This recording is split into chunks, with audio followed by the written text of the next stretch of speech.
Hey guys, 24/7 here. I'm here with WrestleMania 15.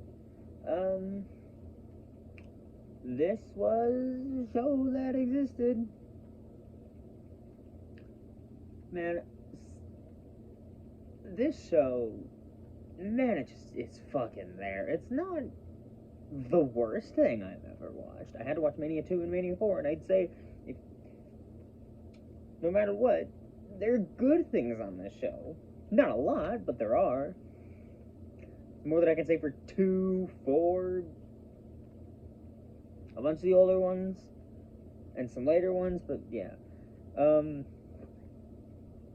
WrestleMania 15 took place in Philadelphia, Pennsylvania. I think this is the last WrestleMania in Philadelphia before next year, actually, so Mania 40. So they're coming back 35 years later.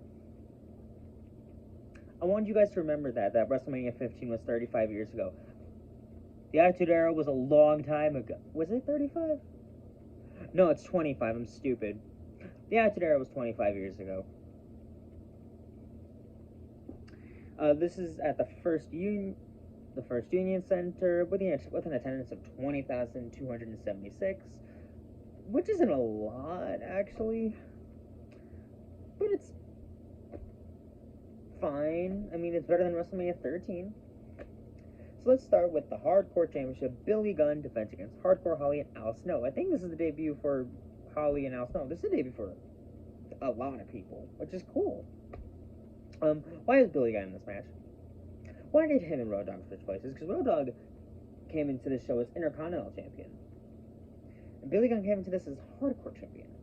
And they flipped it like 2 weeks before the show. I'm like, why the fuck? What's wrong with you people? This is... Man, like, Hardcore Holly and Al Snow makes sense in this match. This is their kind of thing. Billy Gunn looked fucking out of place. And he said in interviews that he felt out of place in this match. And I don't fucking blame him. He tried, he tried, but it wasn't anything. Al Snow got a Philadelphia Flyers hockey stick and used that as a weapon. That's great. Billy hits the Famouser on Al Snow, but then Hardcore Holly steals the pin to regain the Hardcore Championship. This was a fine match. Nothing special. Was this the first time the Hardcore title was defended at WrestleMania? I think it might have been. So that's cool.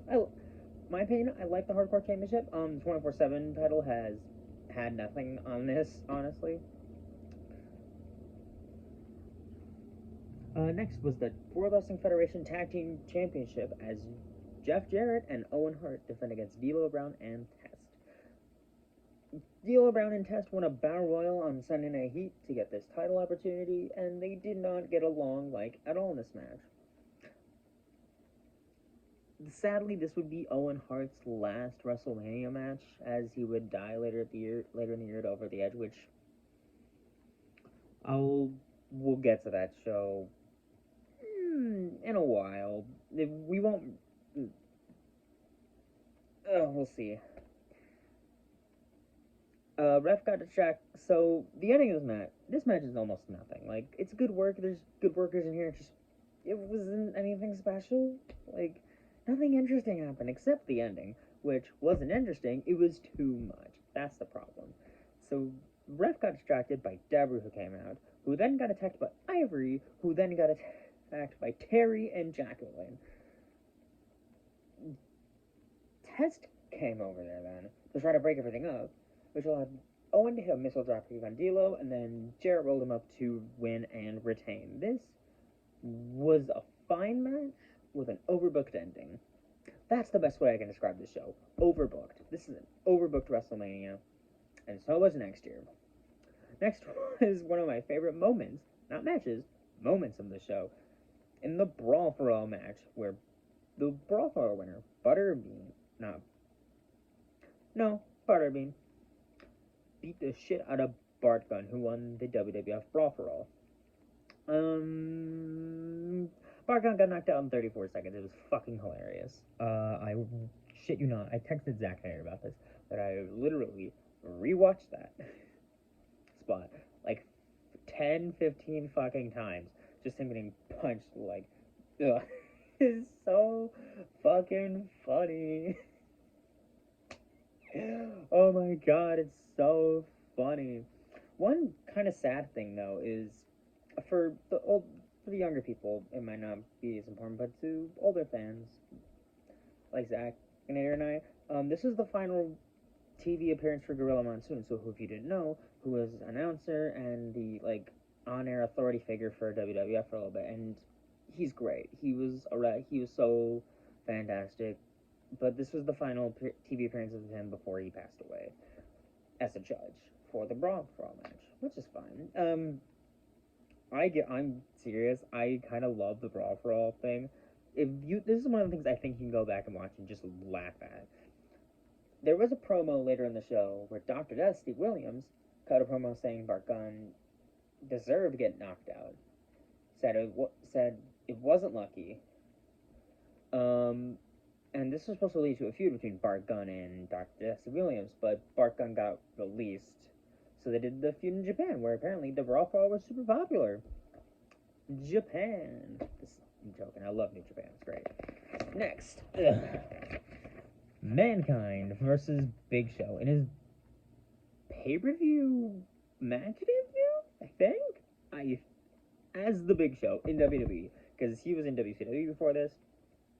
He debuted at St. Valentine's Day Massacre in the cage match for the main event. The winner of this match would be the referee for the main event. This is not a good match. I like both of these guys. This is not it, Chief. This is just a nothing match. Like, they tried to book it, and it didn't fucking work. So, during the end of this match, Paul White used a chair blatantly in front of the referee a bunch of times, didn't get disqualified. And he was beating up Mankind with a chair, and it was really dumb. And then, he brought him into the ring, folded out chairs like this and like this, so the seats were facing inwards. Hit a really bad choke slam. Like, the chairs, like, moved out of the way, and it just looked so bad. And then he got disqualified, and so Mankind wins, is the referee for the main event. Nothing. And then Mr. McMahon comes out and berates the Big Show, and then gets chokeslammed for it, which will be the first of many times Big Show turned face. And then he'll turn heel again, and then turn face again, and then turn heel again. Just do that for the next 20 fucking years. Next is a four-way Intercontinental title match where Road Dogg defends against Val Venus, Ken Shamrock, and Goldust, who's not doing the stupid fucking gimmick he was doing last year at Mania, which is great, because I love Goldust. I love all the guys in these matches, actually, except why is Road Dogg in the Intercontinental title match?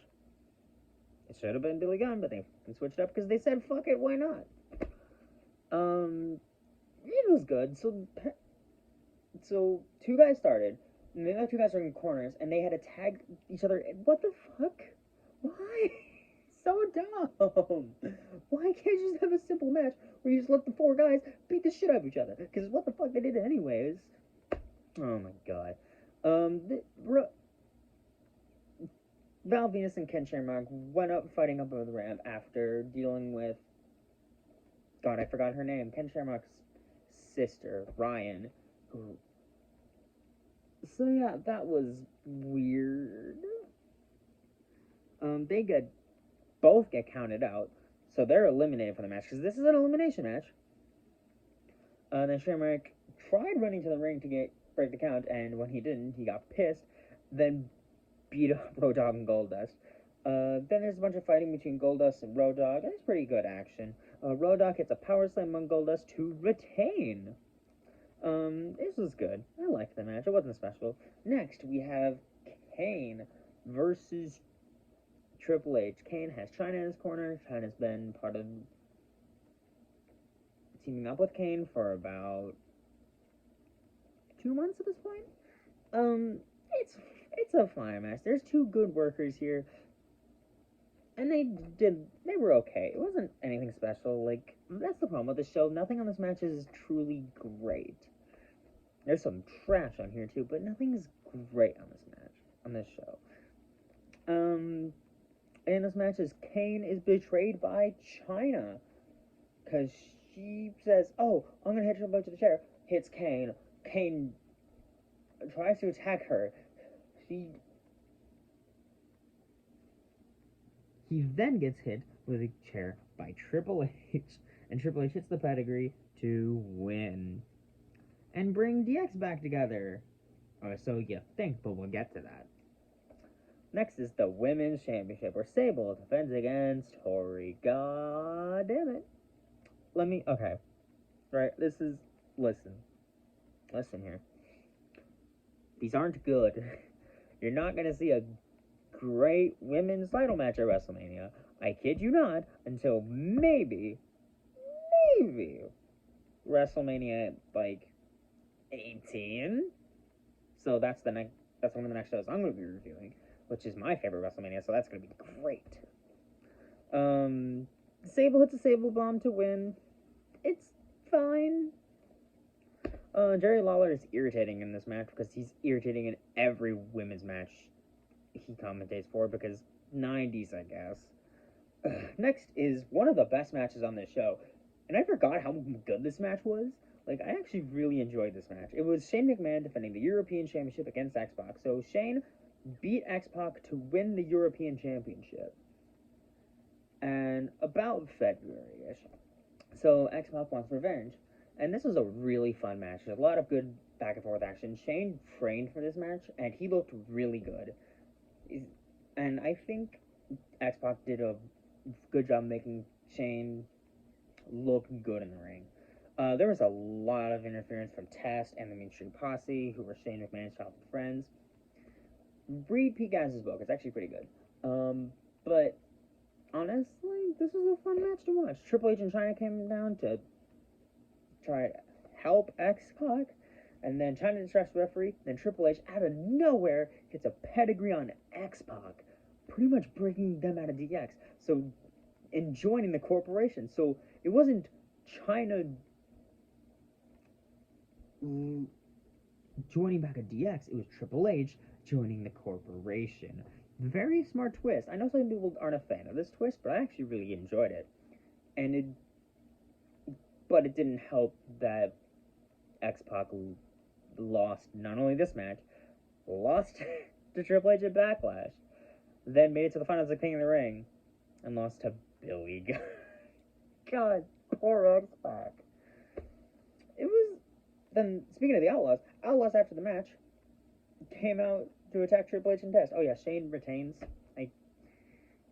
So Shane McMahon would vacate the title, and I think about May, June-ish, and retired as champion, which is so on brand for him. It's so funny. Then it would be given to Mideon, who found it in a bag, and Shane's just like, sure, why not? Oh god, 2 more matches. Next is the worst match on the show, and that's saying a lot considering Sable versus Tori's on this show. It's the Hell in a Cell match between The Undertaker and Big Boss Man. So Undertaker's been a thorn in the side of the corporation for months. So Vince McMahon sends out Big Boss Man, who is the muscle of the corporation, in this Hell in a Cell match. The entrance is cool. Damn it, nothing else. I got nothing. It's boring, it's plotting, nothing interesting happens. There's some, it sucks. This is a bad match.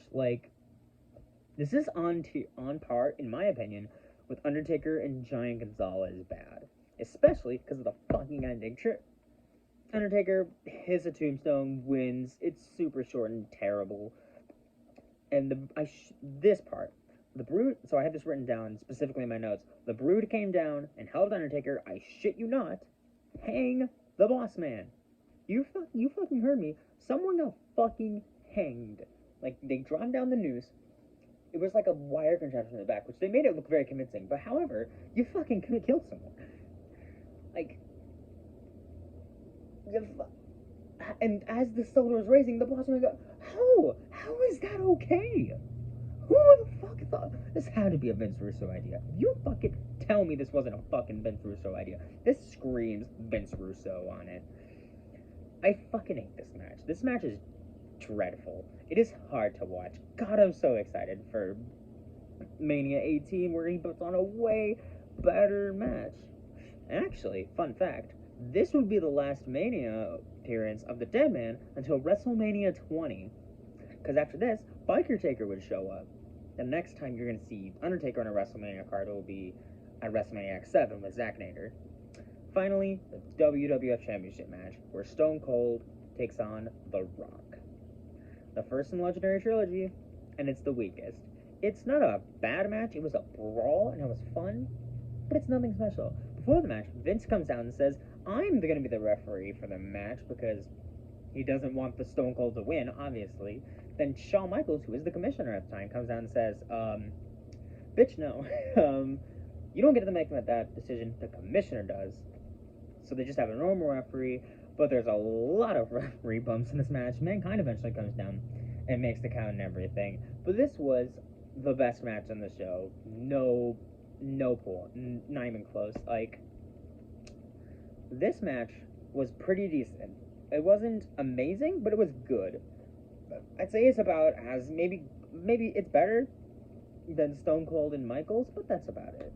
It's nothing special. It sent the fans home happy. It sent me home happy. It sent me happy after watching this show. This show, overall, isn't a bad show. There are good things on it, like the Butterbean thing, the Shane match, Shane X-Pac match, the WWE title match. All good, but you're not.